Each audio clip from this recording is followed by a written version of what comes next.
It was Thanksgiving, and they had set only 5 plates instead of 6. I lingered quietly in the doorway, watching the faint reflection of candlelight flicker across the familiar dining table, the one that had seen every family argument, every celebration, every uneasy truce. The empty space where my plate used to be felt louder than any conversation. In its place sat a decorative bowl filled with plastic eucalyptus leaves, a wax candle burning too cleanly to be real, and a silence that settled in my chest like dust. Ava made her grand entrance 20 minutes late, her laughter spilling through the hallway before she even appeared. The air shifted with her arrival. She tossed her designer coat over the nearest chair and moved as though every eye naturally belonged to her. Her perfume, sharp and floral, filled the room before her words did. "Oh, Lena," she said with that careful, sugar-coated tone, still keeping things simple, "I see." The words weren't cruel on paper, but the way she said them turned them into something polished and pointed. I sat across from her, choosing quiet over confrontation. She immediately took command of the table, her voice weaving through every pause, her smile always perfectly timed. She spoke about her promotion, how her boss called her indispensable, how her team couldn't function without her direction. The table seemed to revolve around her like planets around a sun. Mom's face glowed with pride, Dad gave small approving nods, and even my uncle, who once forgot my birthday 3 years in a row, leaned forward to ask for her business card. I waited for someone to ask me something, anything. How my trip had been. How I was doing. What it felt like to be back home after months away. But the questions never came. The space I once filled at this table had quietly been reassigned, my presence reduced to background noise between Ava's anecdotes. The food passed around like a ritual, mashed potatoes, roasted turkey, cranberry sauce, but the warmth that once defined these meals was gone. I could taste politeness, not comfort. Every compliment was aimed at her. Every nod of approval echoed in her direction. Midway through dinner, Ava leaned across the table, resting her elbow near her glass of wine, eyes gleaming with that familiar mix of curiosity and judgment. "It's kind of nice," she said sweetly, "how you've gone off the grid. Like taking a gap year that just never ended." Her voice dripped with false concern, but her smile told the truth. It wasn't kindness, it was pity wrapped in amusement. I smiled back, the kind of smile that doesn't reach the eyes. I wanted to tell her that silence isn't failure, that peace doesn't need to be broadcasted, that not everyone wants to be seen to exist. But instead, I took another sip of water, letting her words dissolve into the same stillness that filled my empty place at the table. And in that quiet, I realized something. They had made room for her, her noise, her shine, her performance. But they had erased me, and no one at that table seemed to notice the difference. Laughter spread around the table like a slow ripple, feeding off itself until it filled every corner of the room. No one tried to stop it. Not a single sympathetic glance, not even from my mother, who simply busied herself with refilling the gravy boat as if pretending she hadn't heard. I sat still, spine straight, expression unreadable. My hand didn't tremble. My voice didn't rise. I only lifted my glass, let the edge of it touch my lips, and tasted the bitterness of a moment that didn't deserve to be dignified with reaction. The sound of their amusement faded eventually, the way storms do when there's nothing left to ruin. But I already carried a secret that warmed me more than any wine could. That promotion Ava was parading around, the impressive salary she couldn't stop referencing. The approval for that came from my signature. Her paycheck, the one she wore like a crown, existed because I authorized it. But this wasn't the moment to reveal that.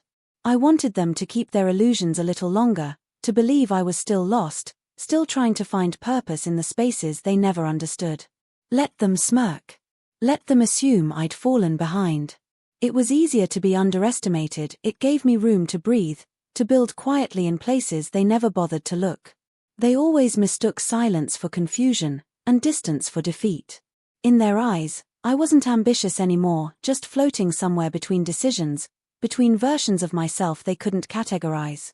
Figuring things out was, to them, the polite way of saying I'd failed. That I'd walked away from something solid. But I hadn't given up, I'd broken free. 5 years earlier, I abandoned a career that looked immaculate on a resume but felt hollow from the inside out. The title was impressive, the salary more than comfortable, The office lined with glass that let in too much light and not enough air. Every day I'd walk through polished halls filled with handshakes that meant nothing and smiles that barely reached past the lips. The praise came in carefully worded emails, measured compliments meant to sound sincere but empty as air. Success, in that world, was a performance, and I was done playing along. Ava had been part of that stage. She worked several floors above, a constellation of confidence and calculation. Our paths crossed when she needed help polishing her presentations, checking data, rewriting her reports until they sounded effortless. Just tweak it a bit, she'd say, or make it sound like something I'd write. And I did. I fixed everything she couldn't see, every gap she left behind. My work lived beneath her name, my effort behind her praise. She never thanked me. Gratitude didn't fit her vocabulary. But I didn't mind, not at first. I told myself it was temporary. That hard work eventually spoke for itself. Then one morning, I looked at the clock, listened to the hum of the office around me, and realized I didn't recognize the person sitting at that desk anymore. My coffee had gone cold, my inbox overflowing with messages full of expectations I no longer cared to meet. Without ceremony, I closed my laptop, slipped my ID badge onto the desk, and walked out. No farewell post, no announcement about new beginnings, no dramatic goodbye. Just the quiet satisfaction of choosing peace over performance. Outside, the air was sharp and alive. For the first time in years, I didn't feel trapped inside someone else's version of success. I promised myself then never again would I trade freedom for approval. And sitting at that table now, surrounded by laughter that didn't touch me, I realized how far I'd kept that promise. Ava could keep her spotlight. I'd rather keep my silence, because it was mine, and I'd earned it. I decided to begin again, this time on my own conditions. No supervisors breathing down my neck, no hollow titles tied to someone else's approval. The process was slow, uneven at first, built out of trial, stubbornness, and long nights that blurred into early mornings. But gradually, a foundation formed beneath me. What started as a handful of small projects turned into a business most people couldn't imagine existed discreet, efficient, and intentionally under the radar. It wasn't flashy, but it worked. I created a small consulting agency that operated with precision and quiet strength, 3 independent specialists, each brilliant at what they did, working remotely with seamless coordination. No offices, no polished boardrooms, no performative meetings filled with jargon. Just clean execution, steady contracts, and clients who valued results over resumes. The people I partnered with paid their invoices without excuses and never asked about my past. They cared about numbers, not narratives. I kept it private. There were no announcements, no curated posts to show progress, no networking events where people pretended to be friends. My profile stayed untouched, my title unchanged. I learned to find satisfaction in invisibility. And in that quiet, my family began constructing their own interpretation of what my life had become. To them, I was unfinished, the relative who never quite reached the potential they once bragged about. The sibling who stepped off the conveyor belt of predictable success. They built a myth out of my absence, stitching together assumptions until it sounded like truth. In their eyes, I had drifted, a wanderer chasing whims instead of stability. They couldn't see that what they called uncertainty was actually freedom shaped by intention. But the real twist, the one they never would have guessed, arrived the next morning. My phone buzzed with a notification, and Ava's name lit up the screen. Brunch tomorrow. Bringing the girls. Wear something cute. No greeting, no punctuation beyond the bare minimum, just a command coated in sparkle.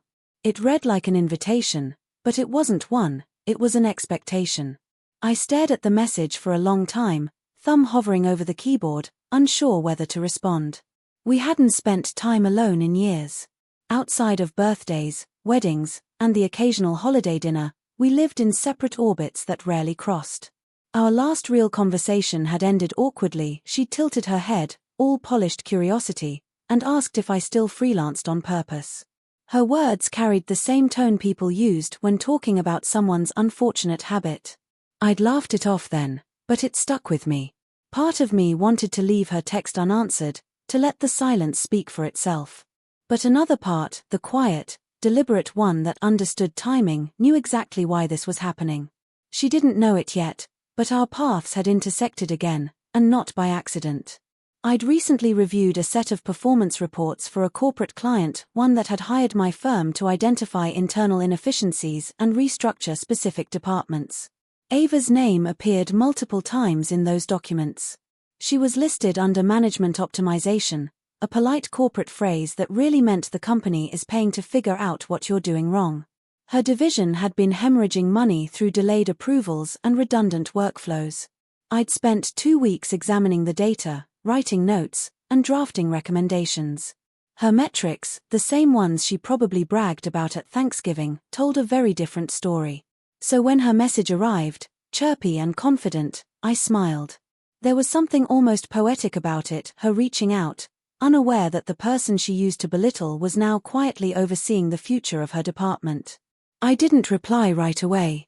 Instead, I let the phone rest on the counter, next to a mug of cold coffee, and thought about how invisible success often tastes better than recognition ever could. The world saw her sparkle, her curated perfection, her effortless charm. But behind the curtain, the ground beneath her was beginning to shift, and I was the one holding the blueprint. She had no idea, of course. My name floated quietly behind the curtain of her world, tucked into digital signatures, listed on financial authorizations, embedded in payroll records she never actually read. The kind of presence that runs everything but remains unseen. To her, I was a footnote. A name on paper, not a person with pulse and intent. So when the message came, I typed a short, neutral response. Yes. Sure. What time? Nothing extra, nothing emotional. Within seconds, her reply blinked onto the screen, fast and expectant, as though she'd been waiting for my compliance. Why? Hazel and Pine. Don't be late. Of course. Hazel and Pine, the darling of social media brunch culture. The type of place drenched in curated sunlight, where every plate was designed for a photograph, and every latte came with a caption. Sleek marble counters, gold cutlery, servers who knew their clientele by first name and tagged them online like trophies. A location where reputation mattered more than food. Naturally, that was where she chose. I set the phone aside and walked toward my closet. The late afternoon light filtered across hangers filled with quiet confidence.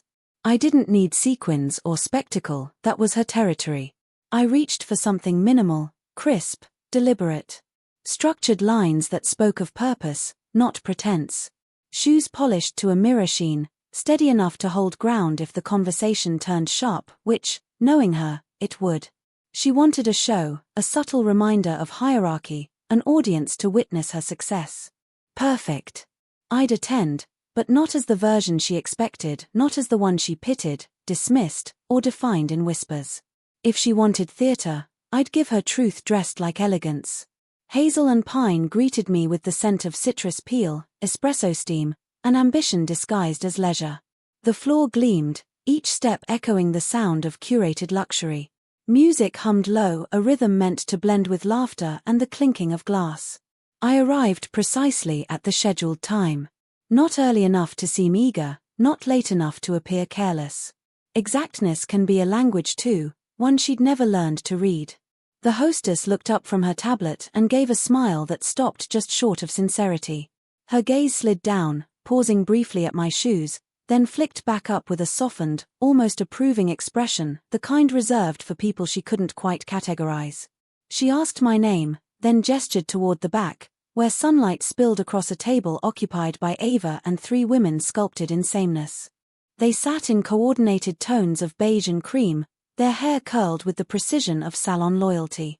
Stemmed glasses half empty, their laughter rose and fell with the rhythm of practiced ease, the kind of sound designed to fill silence before silence could ask questions. Their accessories shimmered faintly, gold catching the light like punctuation marks on wealth. Ava noticed me and lifted her hand in a small, controlled wave. Her smile was cinematic, wide enough to be seen across the room, measured enough to imply dominance. I approached steadily, my steps quiet against the tile, aware of the glances that followed, subtle, assessing, calculating. When I reached the table, no one moved. Not a single chair scraped back, Not a single greeting broke the air. They looked at me the way people look at a misplaced object, curious, faintly amused, but certain it doesn't belong. I met each gaze evenly, unflinching, then took the empty seat beside Ava without waiting for permission. For a heartbeat, the table stilled. The music swelled in the background, a soft instrumental covering the silence like a veil. Ava tilted her head slightly, studying me with that same polished curiosity she'd used years ago in the office. The corners of her lips curled, just enough to hint at the performance she'd prepared. I smiled back, not warmth, not challenge, just calm precision. Let her begin. Ava barely glanced up when I arrived, her attention still anchored to her reflection in the glass behind me. Hey, she drawled, stretching the single syllable as though elongating it might add flavor, might turn indifference into charm. Her lips curved into a half-smile that was more habit than warmth. We were just talking about dating apps, she added, voice pitched high enough for the whole table to hear. Lena's off the grid. She probably still thinks swiping is for credit cards. The table erupted in synchronized amusement. Their laughter wasn't loud, just loud enough to make sure I caught every note of it. It had the polished rhythm of people who practiced being effortless. One of the women, Chloe, if I remembered right, tilted her head with a kind of idle curiosity, eyes bright behind oversized sunglasses that probably cost more than my flight home. So, she asked lightly, what do you do these days? I opened my mouth, but Ava didn't let air fill the space. She leaned forward, chin resting delicately on her hand, and answered for me. She's exploring, she said, the word dripping with faux admiration. Soul first, spreadsheet later. That kind of freedom is rare. There was no overt malice in her tone, she was too refined for that. It was all Polish, disguised as kindness, wrapped in the soft velvet of performative empathy. Her words slid across the table like silk hiding a blade. I stirred my tea, letting the spoon circle the cup with a slow, steady rhythm. The sound filled the pause she left behind. When the waiter approached, menus neatly stacked in his hand, Ava didn't even look up. She waved him away with a flick of her manicured fingers. We'll do the prefix, she said with practiced confidence. She's with us. The phrase hit harder than she probably intended. She's with us. It wasn't generosity, it was ownership. A verbal leash dressed in civility. A reminder to everyone, including me, that my presence needed her validation. My gaze drifted around the table. Gold watches winked under the filtered sunlight, bracelets chimed softly as hands gestured mid-story. The women carried themselves with the kind of ease that comes from never questioning whether they belong. Every movement was choreographed, the laughter, the delicate way they dabbed their lips with linen napkins, the calculated glance at a phone screen before sliding it face down. I could have corrected her right then. I could have told them about the company I'd built from nothing, about the contracts their firms competed for and never won, about how her entire department's restructuring rested on the signature she didn't know was mine. I could have told her that the woman she called off the grid signed her quarterly performance review. But I didn't.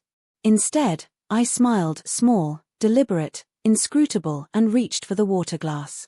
I took an unhurried sip, savoring the quiet power of restraint. Then I folded my napkin neatly across my lap, movements calm and unshaken. Let them assume I was adrift. Let them mistake stillness for smallness. Every illusion they built would only make the truth hit harder when it arrived. The meal carried on, perfectly timed and perfectly dull. They traded polished anecdotes about conferences in expensive cities, about clients who demanded too much and interns who wept when criticized. Their complaints were badges of importance, stories meant to sound exhausting but whispered like humble brags. Ava thrived in that setting, radiant, self-assured, and theatrically alive. She gestured as she spoke, her bracelets catching the light like applause. Every sentence was punctuated with a laugh, a sigh, a knowing glance. She didn't just dominate the conversation, she owned it like a performance, gauging her audience and playing every note to perfection. I let her. I let them all. I nodded when appropriate, smiled at the right cues, even laughed softly once or twice. They saw what they wanted to see, the quiet relative still figuring it out, the harmless observer grateful to be included. It was easier that way. Every second of underestimation was a gift. Then, as the last of the desserts disappeared and the conversation began to fade into satisfied chatter, the waiter returned. The room buzzed with the faint clinking of silverware and low jazz playing from invisible speakers. He set down a sleek, leather-bound check presenter on the table between us. The air shifted, just slightly, but enough for everyone to feel it. Ava's laughter paused mid-sentence, her attention caught by the arrival of the bill. The sunlight hit the edge of the black folder, gleaming like a signal. And I knew, in that instant, that the performance was almost over. He set the small leather folder on the table with deliberate grace, his tone smooth and casual, as though this sort of thing happened every day. "Already taken care of," he said, his voice carrying the kind of practiced warmth that belongs to someone used to delivering pleasant surprises. Then, without hesitation, he added, "The card on file from Caldwell Strategies handled it." For a moment, silence gathered like dust between us. Forks paused mid-air. The rhythm of conversation collapsed into confusion. "That's the firm, right?" he asked politely, glancing between us. Ava's composure fractured for the first time all morning. Her expression froze, her lips parting slightly as she blinked once, twice, trying to make sense of the words. "Wait, Caldwell? What?" The waiter's brow creased. He looked uncertain, searching for context. "That's who reserved the table," he explained. "Caldwell Strategies. It's a partner account. They're regular clients here. The system automatically routes charges through their corporate tab. Your name's Ava, right?" It was almost kind, the way he asked, oblivious to the small earthquake he'd just triggered. Ava didn't answer immediately. Her face stayed perfectly still, polished into that professional mask she wore so easily, but her eyes betrayed her. A flicker of recognition, a flash of something raw and unguarded, disbelief, maybe, or memory catching up too fast. "Yeah," she said finally, voice thinner than before. "That's me." Then she looked at me.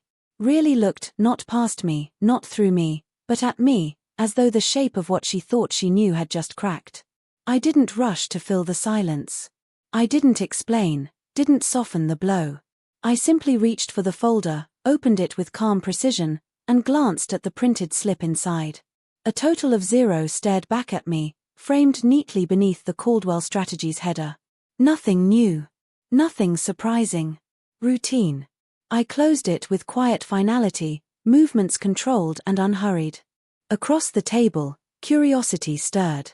One of her companions, the one with the glossy bob and the champagne-colored blazer, leaned forward, eyes bright. "Caldwell?" she asked. "You're with them? What kind of work do they do?"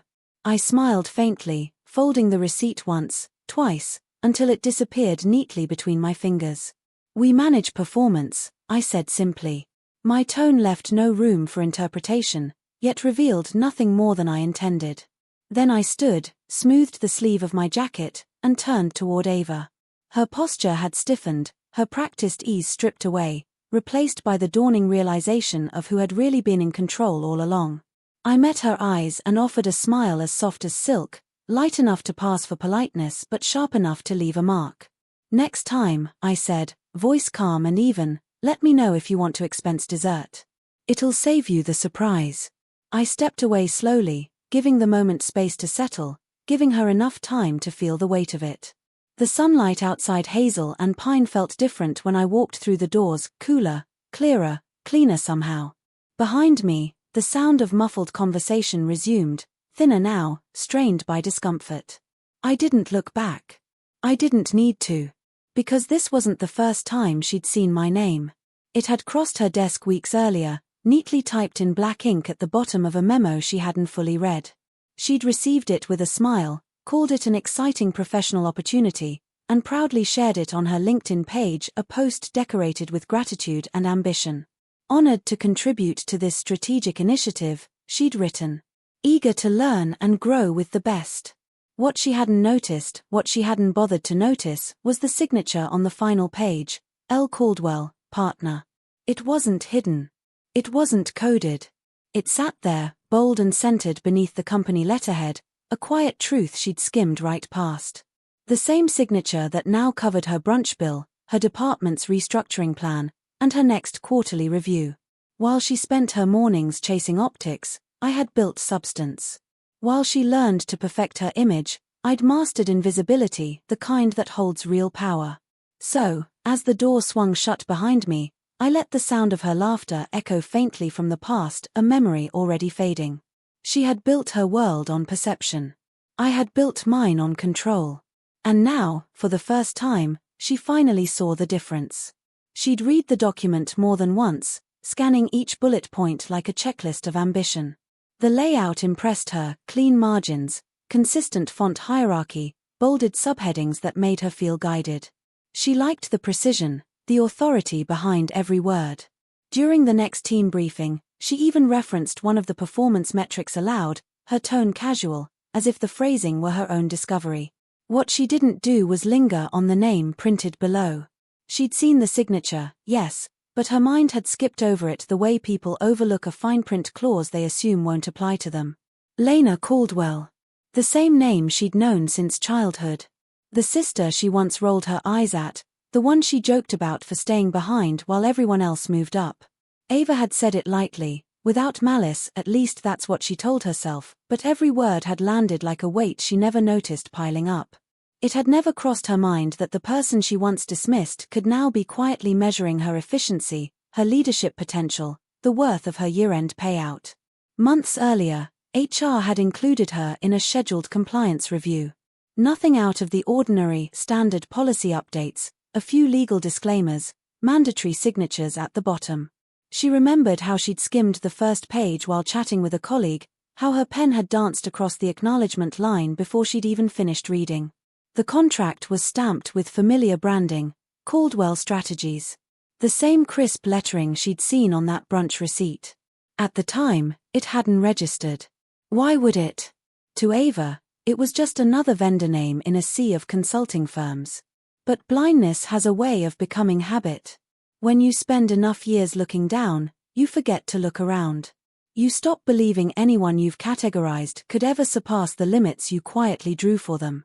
So even when her own eyes had passed over the truth, her mind refused to process it. Recognition requires humility, and Ava had never practiced that. Now, in the sunlight filtering through the restaurant's wide windows, reality rearranged itself in front of her. The table she'd chosen, the reservation she'd assumed was hers, the performance metrics she'd praised, all of it had been quietly orchestrated by the person she once underestimated. I hadn't said a word to humiliate her. I hadn't needed to. The truth was already unfolding in silence. When I turned slightly, the light caught her face. Ava's expression was a patchwork of composure and panic. She smiled too quickly, her mouth moving faster than her thoughts. "Wait, so you work there?" she said, forcing a laugh that trembled on the edge of disbelief. The sound was brittle, the kind people use when trying to repair something invisible. Her tone reached for ease, but her hands betrayed her. One rested defensively near her phone, as though it were a lifeline. The other tugged at the napkin in front of her, folding and unfolding its corners, fingers twitching in restless loops. I stayed still for a moment, studying the tension ripple through her. Then I eased back into my chair. "I don't work there," I said, my voice quiet but absolute. "I built it." The shift was immediate. Conversation stopped mid-breath. Even the waiter, who'd been clearing nearby tables, froze with a tray suspended in his hands. The restaurant hum faltered, replaced by the thin, stunned quiet that follows revelation. Ava's eyes flickered between disbelief and something that looked like regret. Her lips parted, closed, parted again. From across the table, Chloe, the one with immaculate lipstick and an instinct for gossip, tilted forward. "Wait," she said slowly, as though testing each word before releasing it. "You're Caldwell? As in Caldwell Strategies? That's the consulting firm your division works with, right, Ava?" Ava tried to respond, but only a fractured sound came out, somewhere between a cough and a laugh. Her throat tightened, her voice deserted her. She nodded faintly, unable to meet my gaze. The silence that followed wasn't awkward, it was instructive. Everyone at the table suddenly understood something Ava never had: that quiet doesn't mean powerless, and absence doesn't mean insignificance. I gathered my things calmly, slipping the folder back into my bag. The tension in the air pulsed like static, and in that moment, I almost felt sorry for her, almost. But pity wasn't what either of us needed.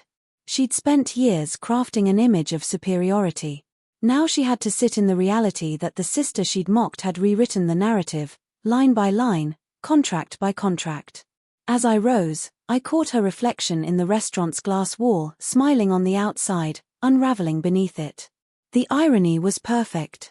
She'd spent her life believing control came from speaking the loudest. I'd learned it came from knowing when silence did the work for you. When I finally walked away, I didn't look back. I didn't need to. She'd already seen everything she'd missed. I took a slow sip of tea, letting the steam curl between us like unspoken truth. The porcelain felt cool against my fingers, the kind of calm you have to earn. We've partnered with multiple divisions, I said, voice even, each word measured. But the tech department, that one's personal. The woman opposite me blinked, her expression tightening as understanding began to bloom. Ava's lips parted slightly, but her throat seemed to forget how to form sound. I slid my phone into my clutch, the faint click of the clasp louder than the chatter that had filled the room moments ago. Ladies, I said, offering a polite nod, thank you for brunch. My eyes shifted to Ava. Always a pleasure. There was no sarcasm, no bite, just finality wrapped in courtesy. I didn't linger to see her reaction. Power doesn't need an audience. It breathes in stillness, thrives in composure.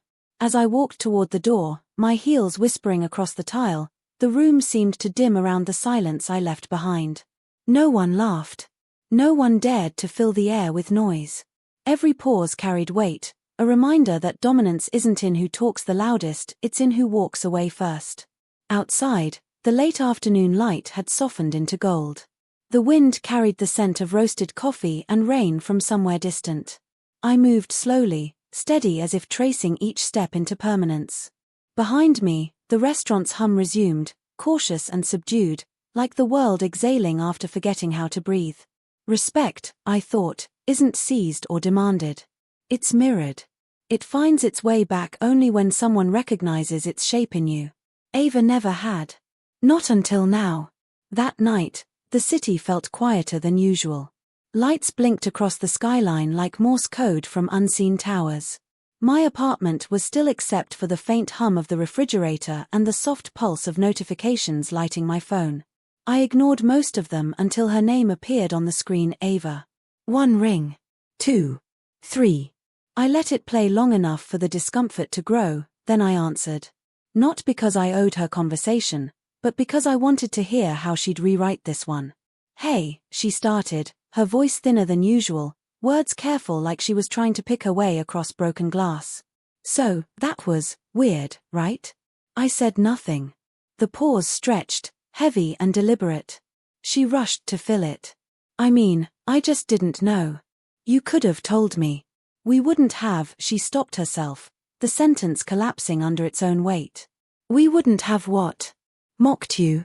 Dismissed you. Treated you like an anecdote at brunch. The words hung there, unsaid but visible in the tremor of her breath. She tried again, softer this time. Why didn't you ever tell us what you do? Her voice had dropped lower, like she hoped the quiet might disguise her guilt. I leaned against the counter, the city lights painting faint reflections on the glass in front of me. Cars moved below like slow rivers of color, headlights threading through the night. You weren't listening, I said finally. My tone wasn't cruel, it was tired, factual. You were too busy writing the version of me that made sense to you. On the other end of the line, I heard her inhale sharply. No excuses followed. Just silence. It was almost strange to hear her without the armor of performance, without the practiced charm that filled every room she entered. I could picture her then, still in her designer dress, makeup slightly smudged, sitting on the edge of her pristine bed, staring at a reflection she suddenly didn't recognize. Maybe for the first time, she saw what her stories had cost her, not my approval, but my distance.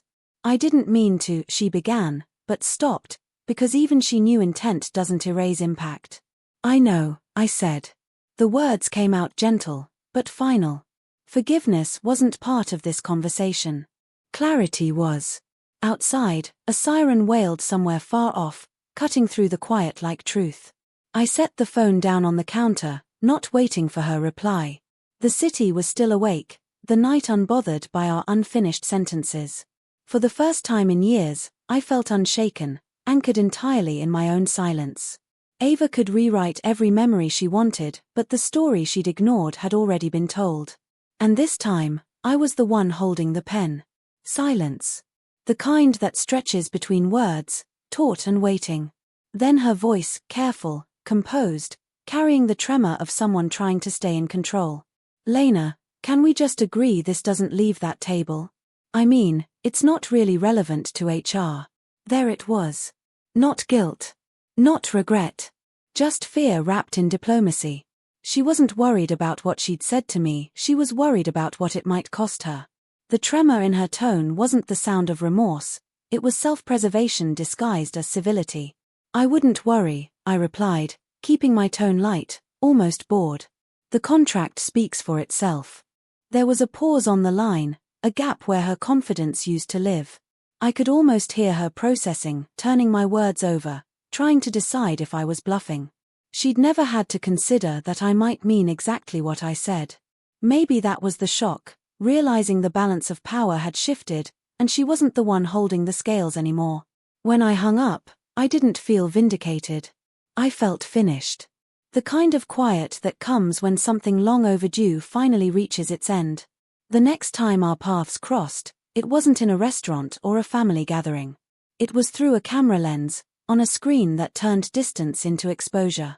I logged into the quarterly audit presentation 5 minutes early, habit, discipline, control. My monitor glowed against the dim light of my home office. The conference room feed loaded, neat chairs, sterile walls, the faint reflection of fluorescent lights bouncing off polished glass. A carafe of untouched water sat at the center of the table, the condensation forming small halos on the tray beneath it. Then the camera flickered, and movement filled the frame. Ava stepped into view, all crisp lines and calculated posture. She was mid-sentence, talking to someone out of frame, her laugh sounding hollow through the microphone. In her hands, she held a leather folder, her shield, her symbol of authority. And then she looked up. Her gaze met the monitor. Met me. For a fraction of a second, her face stayed still, trained composure holding the line. Then, like ice under pressure, the surface began to crack. Her smile faltered, uncertain whether to hold or fall. Let's get started, I said, voice even, the sound cutting cleanly through the static. Today we'll review departmental expenditure, accountability structures, and Q3 performance metrics. No one in the room spoke.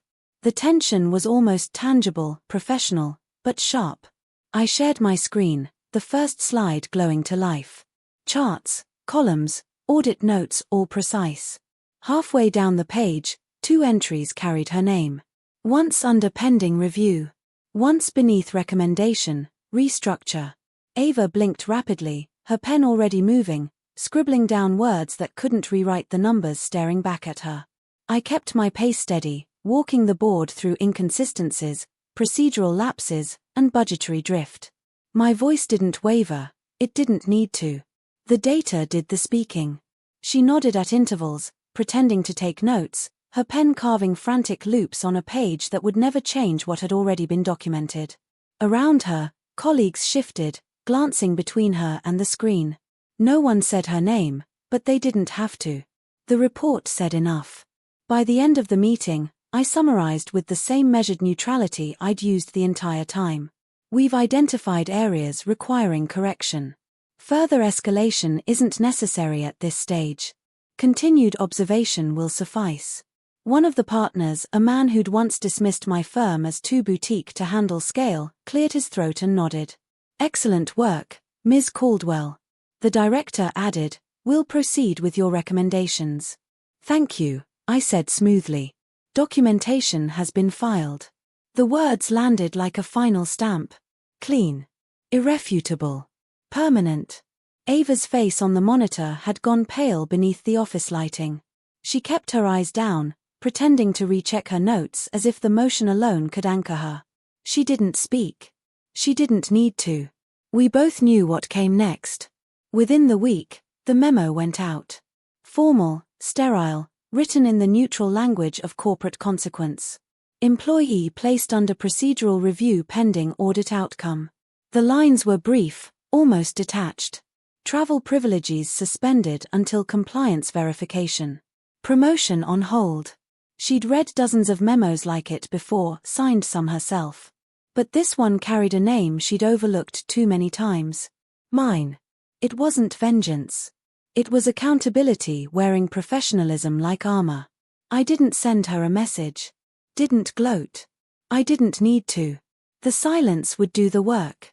Every email she received without my name, every meeting invite without my presence, every closed door in her calendar would remind her of the moment she stopped seeing me and what it had cost her.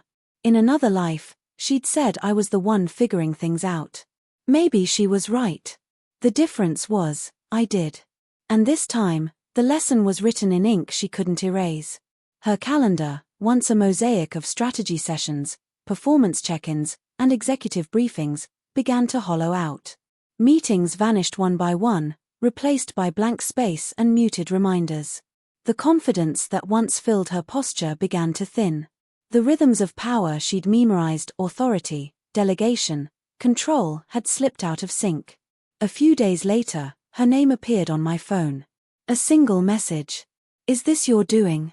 I stared at it for a moment before turning the screen face down. No reply. Because it wasn't retaliation, it was reflection. What she faced wasn't something I created, it was what she'd helped sustain. The same hierarchy that lifted her had ignored others, measured worth by noise instead of nuance, and labeled silence as insignificance. She hadn't invented it, but she'd benefited from it, protected by its blind spots. Now the same structure was finally holding her accountable, and for the first time, the lens had turned.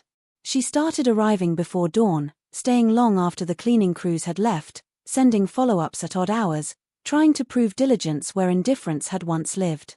Her desk, always immaculate, now looked frantic, pages spread open, color-coded tabs multiplying like panic itself. I imagined her reading every email twice, searching for invisible proof that she could still control the story. But control is a privilege that dissolves the moment you realize you never earned it. By the time the formal assessment came, the outcome was already sealed. The logs had been reviewed. The metrics, recalculated. The documentation, airtight. I didn't need to justify anything anymore, the record spoke louder than any defense could. At the next leadership sync, my name appeared on the attendee list under external auditor, Caldwell Strategies. A simple line. Unemotional. Final. Ava joined the call a few minutes late. Her camera flickered on, lighting her face in corporate blue. She didn't speak. She didn't greet me. Her eyes darted between faces, searching for safety in a grid of colleagues suddenly distant. I presented the findings in sequence: budgetary slippage, misallocation trends, procedural compliance. Nothing personal. Every syllable was weighted, factual, professional. She sat there, unmoving, her expression carved from restraint. When the director thanked me for the clarity of the report, she didn't look up. I left the meeting before the pleasantries concluded. The exit tone echoed through my speakers, short and clean. And in that emptiness, the kind that follows revelation, not scandal, but exposure, I felt a quiet understanding settle in my chest. I never needed her downfall. I only needed her awareness. Power wasn't about destroying anyone, it was about visibility, about no longer being the shadow in someone else's light. I didn't step foot in the office again. The work was done, the report filed, the record complete.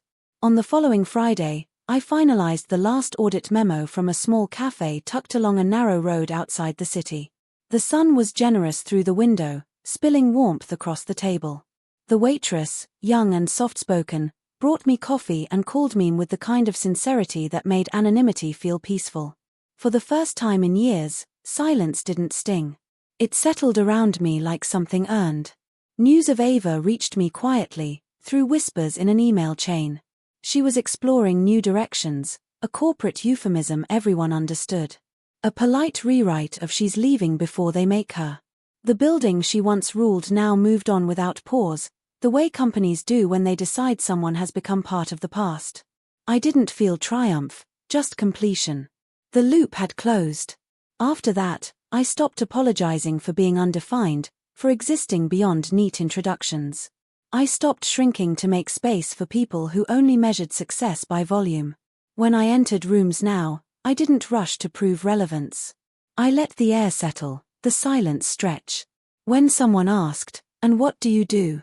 I met their eyes, let the question hang, and smiled. My answer wasn't a title anymore, it was presence. A few weeks later, life, in its quiet symmetry, brought me past hazel and pine again. The same polished glass, the same curated laughter drifting through the open doorway. I hadn't planned it.